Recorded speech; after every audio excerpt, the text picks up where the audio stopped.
Fala, investidor de criptomoedas.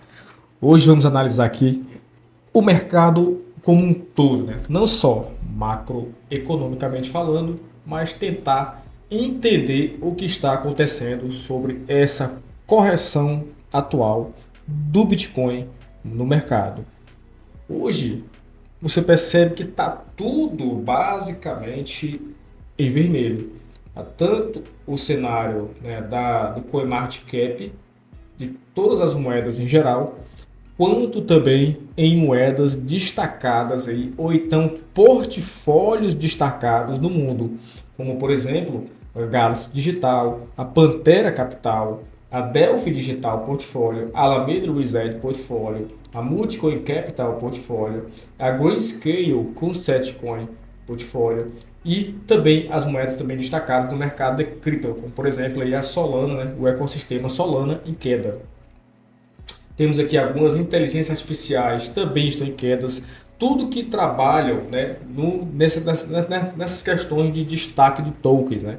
Os tokens que fazem parte de um grande aglomerado de capital que se destacam no geral, certo? Aqui você vê no modelo de distribuição de altos e baixos, né? Você vê que nesse cenário, estamos aqui com umas leves compras aqui de distribuição, né? Então, se pegarmos aqui outras situações bem específicas, pode pegar outros dados bastante interessantes. Aqui na análise, por exemplo, deixa eu ver, macro, aonde você consegue enxergar basicamente o mercado como um todo, né?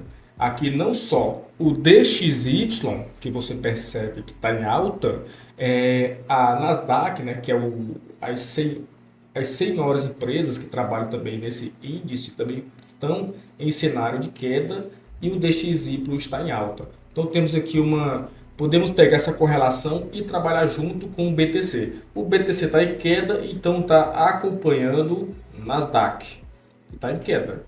Como é que está o SP500 nesse cenário também? Está em queda.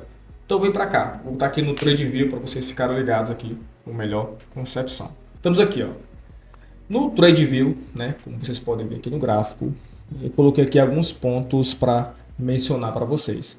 Esses pontos aqui de suportes, né? No caso, o BTC está seguindo, né, essa tendência de baixa, indo de encontro a essa zona de suporte. Através do que? Dentre alguns aspectos aqui dos indicadores que estimulam para que o preço realmente venha a fazer essa queda, né? Dentre a EMA simples, aliás, dentre a média móvel simples e dentro também da média móvel exponencial.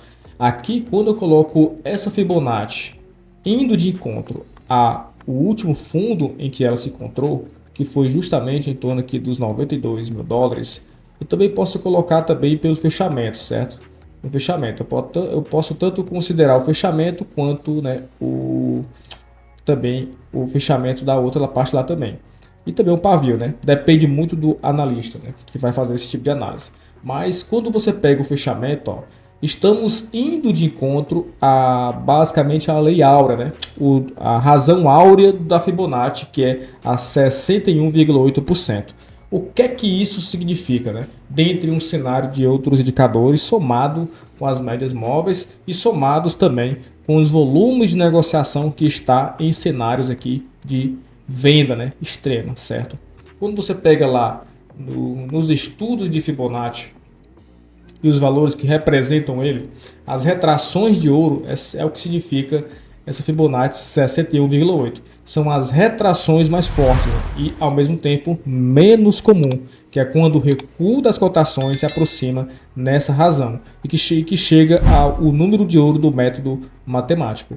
Zona de alerta que representa justamente suporte e resistência, que demanda bastante atenção para identificar potenciais movimentações. Então você pega lá e está justamente acontecendo essas movimentações, ó, onde ele está indo de encontro a essas médias móveis e também no ponto-chave dessa lei, né, dessa razão 61,8%.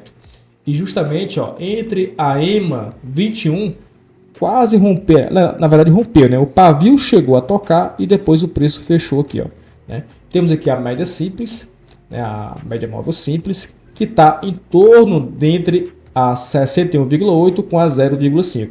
A 0,5 nada mais é que uma movimentação de correção mais psicológica, né, que pode acontecer com o mercado, justamente por uma pressão de venda que acontece antes e depois vem desencadeando aqui uma tomada de venda maior junto com esse 50% aqui dentro dessa zona aqui, beleza? Quando você vai lá para o SP500, ó, está fazendo quase o mesmo movimento, só que de uma maneira, né, baseado no seu gráfico específico. Aqui você vê que ele já está se encontrando também, indo para essa zona aqui de 0,61 618, né, que é 61,8% da razão de Fibonacci, indo de encontro também às médias móveis de lá. Aí nós pegamos também Nasdaq, já chegou basicamente lá, ó, chegou a bater e depois voltou. O pavio chegou a tocar também até na média móvel simples, né, de 21 dias. E aqui temos a média móvel exponencial de 9 dias que já tocou e também está lá, ó, encaixotando nesse suporte aqui dessa média móvel. Então temos que ficar olhando como é que o mercado está se comportando. Tanto o Nasdaq 100 está no volume de negociação também em queda, né, desse índice, tanto também aqui, ó, o SP500 também em queda. Então quando você pega essa correlação, você tem que juntar todos esses fatores macroeconômicos que vai te ajudar a entender como é que o mercado está se comportando nesse modelo atual. O DXY, pelo contrário, atualmente, ó, está começando a movimentar. Olha aqui essa movimentação desse volume verde aqui, ó, como é bem diferente do que está acontecendo com os outros tipos de ativos, né? Então a gente tem que olhar como um todo no geral. Então ele chegou aqui, ó, dentre um cenário entre a Fibonacci 100% e 0, né, dentro da Fibonacci de retração, e tende a fazer aqui, né, uma retomada para o cenário aqui de uma tendência curta, né, dentre 23,6%. Se ele chegar a pular essa margem, ele pode chegar aqui a 38,2%, que é justamente o cenário aqui de leves correções, né? Não estamos aqui no fim, né? No fim da corrida do touro, sobre o cenário de fim de alta, não. Aqui no gráfico, algumas questões aqui, tanto do índice de medo e ganância, ainda continua altíssimo. Então, esses gráficos aqui, galera, já demonstram situações específicas de movimentação de mercado, né? Mas o mais importante de todos é você pegar esses três tipos de indicadores globais: o DXY, o SP500, Nasdaq e o próprio BTC. No caso, você fica com 4 indicadores aí, certo? Mas análise gráfica, no cenário mais micro de análise gráfica, você pode pegar aí as médias móveis com a Fibonacci para poder saber se o preço tem uma retração aí, batendo a margem do número de áurea, né? A razão áurea aí que fomenta essa situação entre 50% e 61,8%. O mercado está nessa situação, então temos que aguardar se essa correção vai continuar surgindo e acontecendo, beleza? Se você gostou desse vídeo, comenta aqui embaixo se você quer mais outras análises de outras criptomoedas para você, comenta também aqui embaixo para podermos analisar. Ou então simplesmente fazer algum vídeo voltado para roteiros aí mais específicos, né, que eu posso mencionar para vocês, beleza? Tamo junto, curta o canal, se inscreva, deixe seu like e compartilhe com seus amigos. Tamo junto.